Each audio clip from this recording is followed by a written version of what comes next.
Eu vou contar a economia do Brasil, contando no que eu vi durante a vida, o que relatava, o que passava nos jornais, o que era falado, né, ao vivo. Eu lembro que em 86, o Monza, eu sou de 82, e em 86 o Monza era o carro mais vendido no Brasil. Lembrando que no Brasil o Monza naquela época era fabricado à mão, muitas peças eram fabricadas à mão. Um carro daquele ali era mais caro que um Honda Civic naquela época, se fosse ver. Mas todo mundo ganhava muito bem. Todo mundo ganhava muito bem. Eu lembro que a minha irmã entrou para ser enfermeira em 87. Ela comprou um Monza com 5 meses de trabalho. Ela comprou o Monza 84, o Monza. 84, com 2 anos de uso, ela comprou um carro. Com 5 meses de trabalho de enfermagem, ela comprou um carro. Era assim que as pessoas ganhavam. Ou era fácil naquela época você comprar um carro, porque não tinha tanto imposto em cima dos carros também, né? E lembrando também, né, era fácil de você ter bens também naquela época. Naquela época, o pai de família que ganhava um salário mínimo ou 2 salários mínimos, ele poderia ostentar. Ele teria uma casa. Vai nos bairros mais antigos, nos bairros que foram dos anos 80, vê como era o poder aquisitivo da classe média naquela época. Se você vê pelas casas que foram construídas, a maioria era construída de tijolinho, hoje é caríssimo fazer uma casa daquela. Era sobrado, né? E o pai de família era só ele que trabalhava e a mãe cuidava da casa. Os filhos iam para a escola e nos fins de semana, né, o pai levava os filhos num carro seminovo ou um carro zero. E não era carro básico, o povo gostava de Monza, gostava de carro 2.0. Naquela época, o povo 1.6 já era carro de porcaria. Eles já gostavam de carro mais potente. 2.0, tinha o Santana também, Quantum, tinha o Santana também. Nossa, era muitos desses carros que eu via na rua. Monza, Santana, Caravan, era muito, muito. Você não via carro básico. O carro básico começou a vir em 87 para cá. Foi quando o Gol ganhou pela primeira vez de vendas no Brasil. Mas foi uma época em que o Brasil começou a entrar numa crise, né? A crise econômica, que era por Sarney, desde aquela época quando ele entrou, era para ele pagar a dívida externa, mas não pagou, né? Porque na época, em 84, teve os diretas já, né? As pessoas lutaram pelo poder de votar, né? E o engraçado é que eu lembro que, porra, se o povo lutou para poder votar, então por que que pegava papelzinho de qualquer político na rua para poder votar em qualquer um? Aí fica difícil, né? Isso é muito triste. Aí eu lembro também que em 87 começou a vir a crise e até hoje a gente não saiu dessa crise. Desde 87. Essa crise começou a ser aumentada porque o Brasil, o governo ficava enrolando para pagar a dívida externa. E era para ter pago, né? Era para ter tido um acordo para poder pagar a dívida externa, que foi acumulando desde a época do Juscelino Kubitschek, quando construiu Brasília. Essa dívida foi acumulando. E aí, se você é como um caloteiro no mundo, o que acontece, né? O dinheiro desvaloriza, vira uma bagunça, uma anarquia, igual aconteceu aí. As desvalorizações do dinheiro, aí ficava imprimindo, carimbando moeda, a história do dinheiro. Aí eu lembro que o Brasil entrou numa crise em 87, 88, 89, foi difícil de se levantar. E em 93 o Brasil ele criou o Plano Real. O Itamar Franco era o presidente naquela época, né? Era o substituto do Collor, que o Collor sofreu impeachment. E aí ele estava combinando com o pessoal do Fernando Henrique, a equipe do Fernando Henrique e tudo, estavam combinando em colocar o Plano Real. E eu lembro muito bem do que o Fernando Henrique falou, que até hoje não esqueço. Ele falou assim: eu sei que todos nós, porque a dívida, o impostos que a gente pagava era de 3 meses no ano. A gente pagava. E eu lembro que o Fernando Henrique falava assim: que ó, para poder o plano real dar certo, ele falava o seguinte, que era muito, era, eu sei que todos nós vamos batalhar muito, sofrer muito, né? Mas a dívida externa teria que ser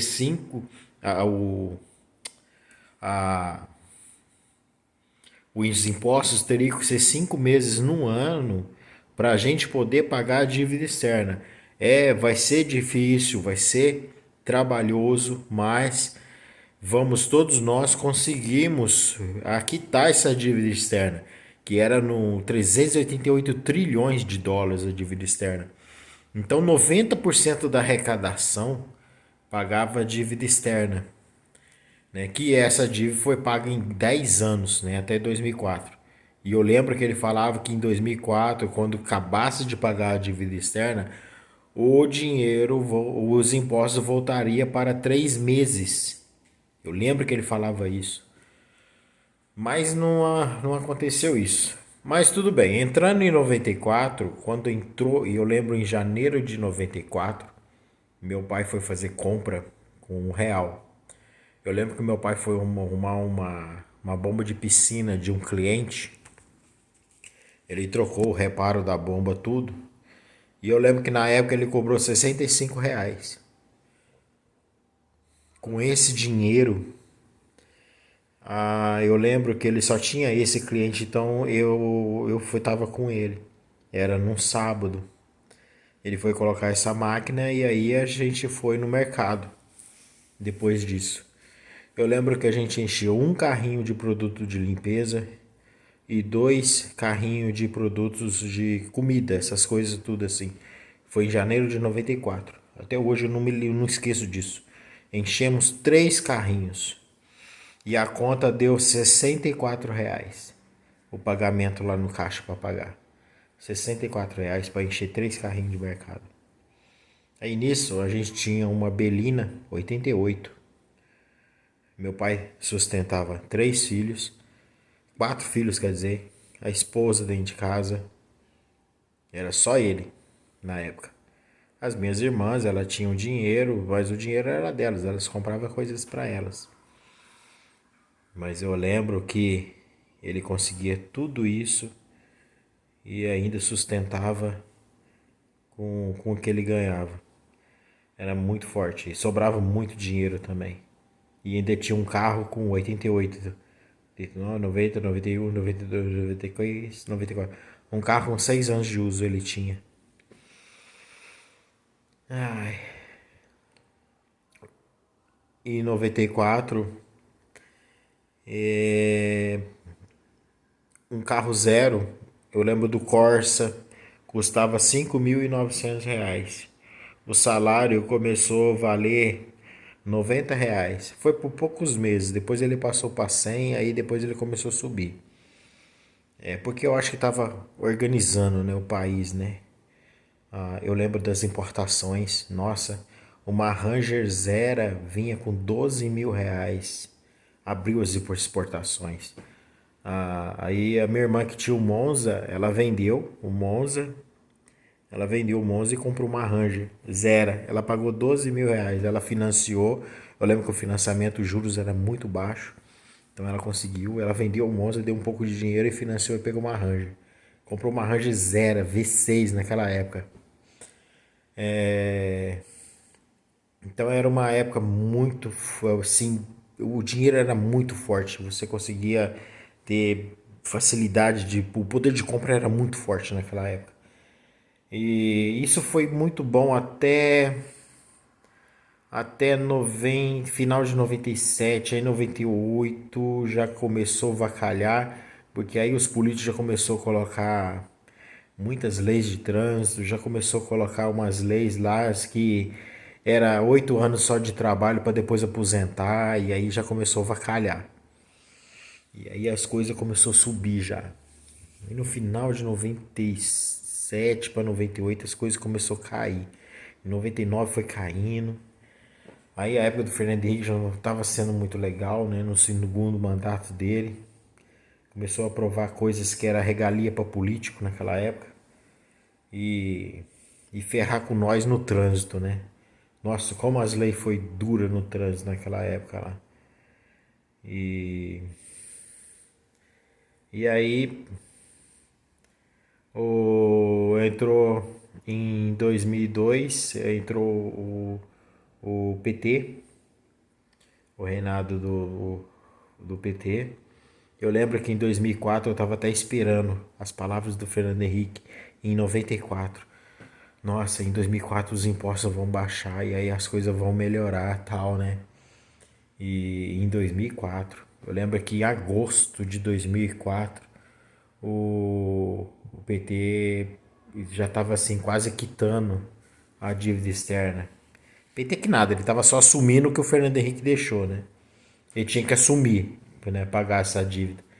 Aí em agosto de 2004 faltava acho que 400 milhões para quitar e ele não pagou essa dívida. Ele perdoou uma dívida lá do Corinthians lá e fez, eu acho que foi o estádio do Corinthians que ele construiu, é, perdoando a dívida do Corinthians na época. Quer dizer, o Corinthians pagou, né? Tá pagando por mês, né? Sem juros, né? O que o PT, que o Lula deu para eles lá. Lembro também que em 2002, assim que o Lula ganhou, o, a Bolívia tomou da gente a Petrobras, a, o gás da Bolívia, eles tomaram da gente. Nossa, a gente sofremos pra caramba com esse problema de gás aí. O governo da Bolívia tomou o gás da gente. Assim que o Lula entrou. Foi muito estranho isso daí, eu achei muito estranho. Cara, ele. O presidente da Bolívia não assumiu o acordo e o Lula parece que aceitou isso aí tudo numa boa. Eu achei muito estranho. Mas aí em 2004, quando não teve mais a dívida externa, começou a entrar muito dinheiro, porque os 90% da arrecadação não ia mais para fora do país, ficava no Brasil. Então começou a melhorar assim a questão de dinheiro, começou a ter muito dinheiro no país e começou a melhorar a economia, né, do país. E nisso, aí começou a ter roubalheiro. Eu lembro que em 2005 teve dólar na cueca. Os políticos sempre roubaram isso aí, sempre roubaram dinheiro, sempre fizeram suborno, não tem jeito. Não tem jeito isso daí. Isso daí, essa prestação de contas, eles vão ver com Deus, né? Porque se a gente faz mal pra gente, a gente já paga pesado. Agora imagina quem faz mal pros outros, né? Imagina o quanto que eles vão pagar, né? Tenho pena deles, viu?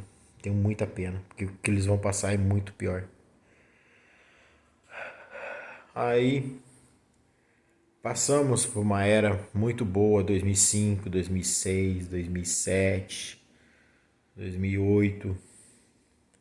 Aí 2009 tava bom, teve uma quebra lá nos Estados Unidos, lá, queda imobiliária. Deu uma afetada no Brasil, mas ele deu uma reerguida. Eu sei que em 2010 foi muito bom pro Brasil. 2010 foi a época que eu mais ganhei dinheiro também. Nossa, as coisas giravam, as coisas andavam, tudo. E aí em 2011, aí começou a descobrir um monte de roubalheira política que foi escândalo. Porque imagina, a gente, o dinheiro não tava mais pagando a dívida externa, tava entrando no país. tava ficando com o dinheiro no país. Os caras começaram a ficar louco. Começou a ficar, nossa, é muito dinheiro entrando, eu vou ficar louco, vou querer uns milhões pra mim. E aí cada um ficou roubando. E aí tá essa loucura que até hoje não melhora aí. E aí eu olho lá atrás e vejo hoje, né? Eu lembro de eu criança na década de 80 até 86, eu lembro como as pessoas ostentavam, como as pessoas viviam bem, mas muito bem. As bandidagens eram menores, os muros das casas tinham só 80 centímetros de altura. Era uma época muito boa mesmo. Em vista do de hoje, que a gente está pagando 10 meses de imposto por ano. Que saudade que eu tenho daquela época. Muita saudade. Hoje, o que eu posso falar hoje? Não tem.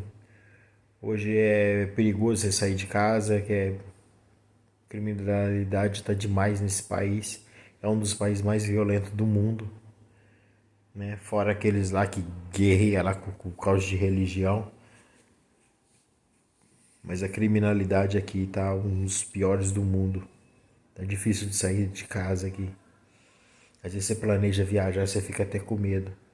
Teve uma época que eu tava planejando viajar de moto.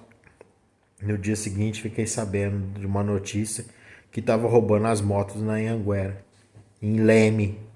Porra, velho, agora esses tranqueira tá vindo pra Leme agora. Antes era só em São Paulo. Ai, aí a gente fica meio assim, né?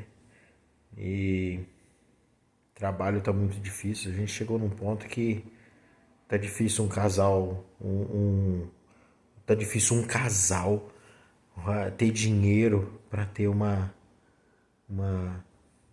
sustentar uma família hoje. Tá difícil um casal, muito difícil. A gente chegou num ponto que não sei onde vamos parar. Não sei. Mercado tudo travado, tudo parado. Eu Meu serviço também cada dia é um cliente só. Antigamente era 10, 15, 20 clientes por dia. Hoje é um só por dia. E assim mesmo é por semana. É foda, né? Você ter que sair para atender um cliente só, porque tem combustível que tá caro demais, tá tudo caro. É difícil, é muito difícil. Antigamente era tão fácil, hoje é tão difícil. Hoje é muito difícil. Tenho muita saudade daquela época. Eu acho que deve ter muita gente com saudade daquela época por causa da facilidade de vida que tinha. Hoje é só coisa ruim. É só roubalheira, é só bandidagem, é só. Nossa Senhora. Horrível demais. Hoje os clubes não tem mais pessoas, acabou. As pessoas hoje não se comunicam mais, tá cada um distanciando. A gente. A gente não. Eu não sei que aprendizado que a gente tá passando aí. Não sei. É muita tristeza aí. Muita tristeza. A gente tem que procurar meditar muito, focar muito em Deus. Mas a gente nasceu no planeta para, sabe, viajar, viver um pouco, né? Curtir um pouco, né? Mas tá difícil. Tá muito difícil. Você vai sair para qualquer lugar, é uma cobração danada. Eu lembro que nos anos 90 a gente ia lá pra Serra da Canastra. Nossa, era tudo maravilhoso, era tudo natureza. Nossa senhora, era muito gostoso. Hoje, pelo amor de Deus, hoje tá nojento demais. Hoje eu nem vou mais na Serra da Canastra, de tão horrível que tá. É, eu lembro daquela época, nossa, é de chorar, então eu nem ponho mais meus pés lá na Serra da Canastra. Acabou, a Serra da Canastra pra mim acabou. Nossa, a Serra da Canastra era a Serra da Canastra nos anos 90. Você entrava nas cachoeiras, não tinha ninguém, era uma paz danada. Hoje é uma maconhada, uma musicada, um povo sem educação nenhuma. Parece ser pior do que macaco. Uma barulheira, muita gente. Não, pelo amor de Deus. Nossa Senhora. Tá horrível, tá horrível. Tá horrível demais. Tá triste. Muito triste. Da época que já a gente tá vivendo agora. É isso aí. É a história, hein? Mais ou menos aí do que eu via acontecer no país aí.